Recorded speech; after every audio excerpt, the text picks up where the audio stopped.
Jesus, é para você. É que existe uma relação entre oração e o tempo. Fala comigo, oração e o tempo. Eclesiastes 3 diz que há um tempo e uma ocasião determinada para cada propósito debaixo do céu. O fato de Deus não responder a sua oração no tempo em que você espera que Ele responda não significa que Ele não tenha respondido. Talvez a sua resposta só não tenha chegado. A Bíblia diz que Daniel está orando, dias depois chega a sua resposta. Olha para mim e pega isso aqui. Então o anjo se apresenta para Daniel e fala: Daniel, desde o dia em que você orou, o Senhor enviou resposta, mas eu fui resistido pelo príncipe da Pérsia nas regiões celestiais. Ou seja, dias depois a resposta chega, mas desde o dia em que Daniel clamou, a resposta foi enviada. Vou falar de novo e alguém incendiado por Jesus desse lado esquerdo vai pegar essa chave.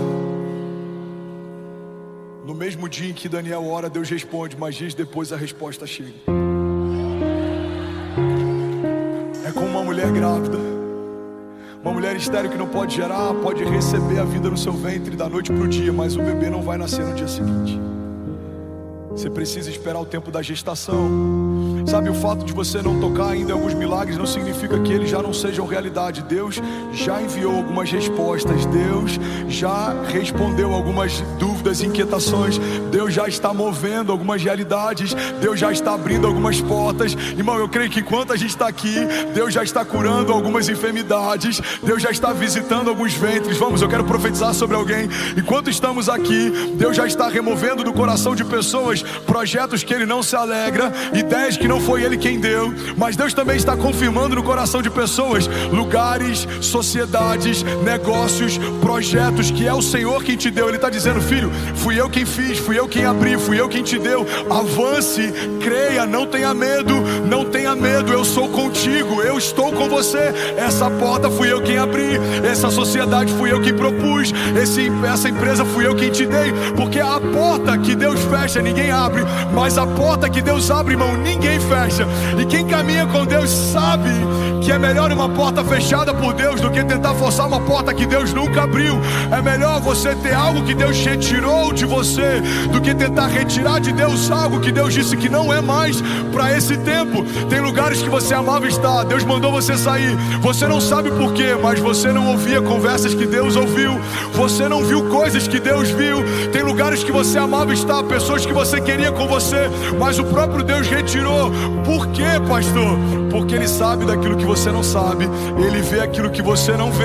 Talvez no seu tempo presente não faça sentido algumas renúncias, mas no seu tempo futuro elas vão fazer todo sentido.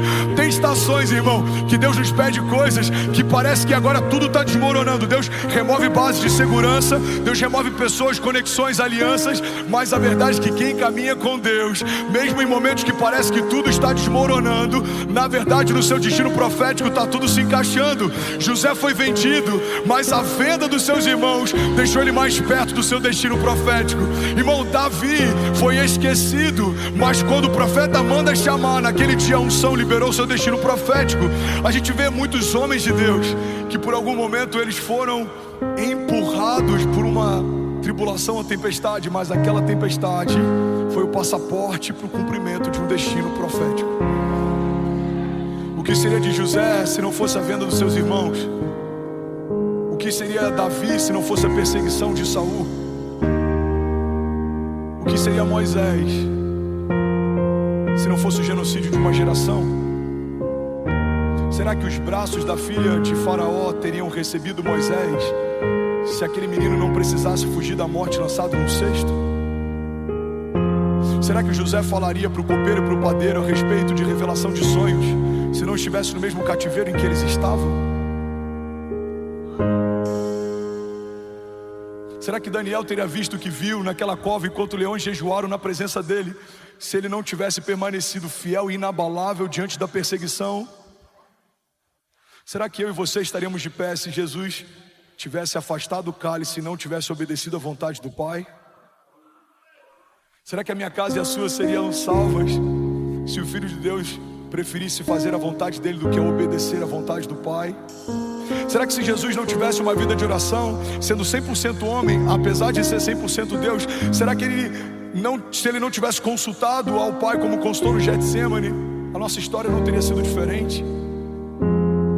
Glória a Deus por Judas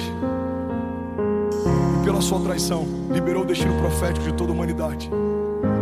Glória a Deus pela venda dos irmãos de José e pela forma como eles passaram a resisti-lo, empurraram José para o seu governo. Glória a Deus pelo cesto que carregava Moisés no rio. A mulher que iria pegá-lo minutos depois liberaria sobre ele realeza.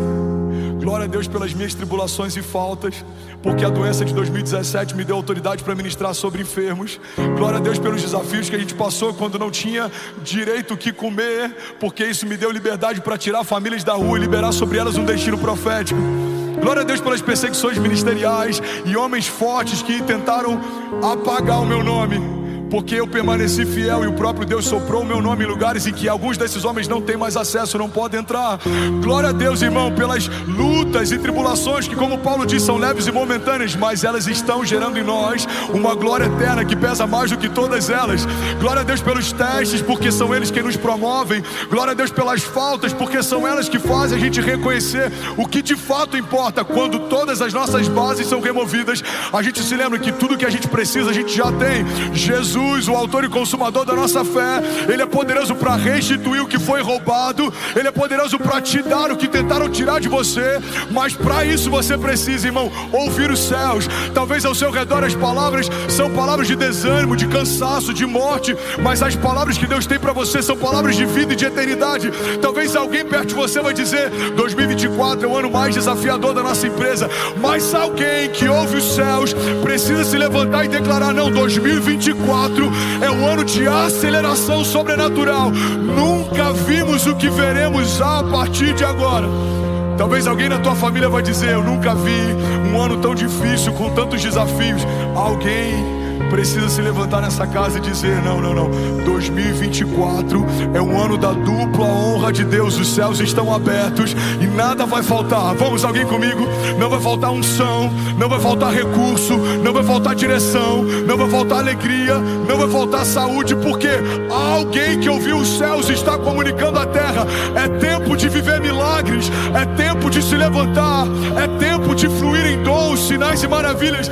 Igreja de Jesus, levanta e resplandece. Alguém comigo aqui?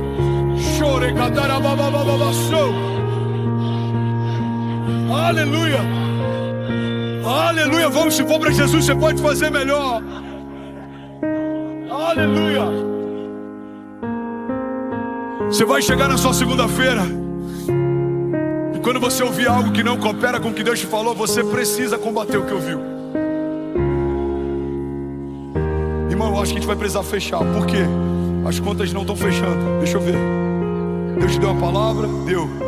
Então faça sonhos maiores do que você tinha antes da crise. Porque se foi Deus quem te deu essa empresa, é Ele quem vai fazer ela superar qualquer tribulação. Você está com desafios no casamento? Creia, o Deus que abençoou essa aliança é o Deus que vai manter essa aliança de pé.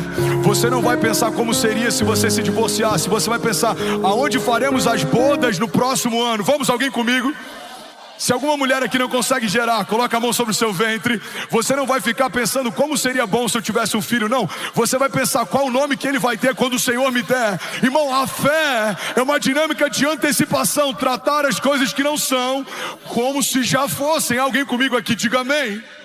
Levante suas mãos, declare com autoridade, diga: Pai, eu creio que há poder no nome de Jesus. Diga: eu creio que há poder em toda palavra que sai da boca de Deus a meu respeito. Diga: e a despeito do que o inferno está dizendo, eu carrego uma palavra de Deus. Diga: o Senhor não é homem para que minta, nem filho do homem para que se arrependa. Se Deus disse que vai acontecer, eu sei, no céu já aconteceu. E aí, tudo bom? Você acabou de assistir uma mensagem aqui do nosso canal. Eu tenho certeza que ela te edificou e que ela vai gerar algo novo em você. E a gente separou mais 2 vídeos. Eu quero deixar essas indicações aqui para você continuar queimando com Jesus. E eu quero muito te fazer um pedido também. Se essa mensagem te edificou, comenta aqui embaixo, segue o canal, me ajuda a compartilhar para que mais pessoas sejam tocadas também. Deus te abençoe. Deus falou com você hoje?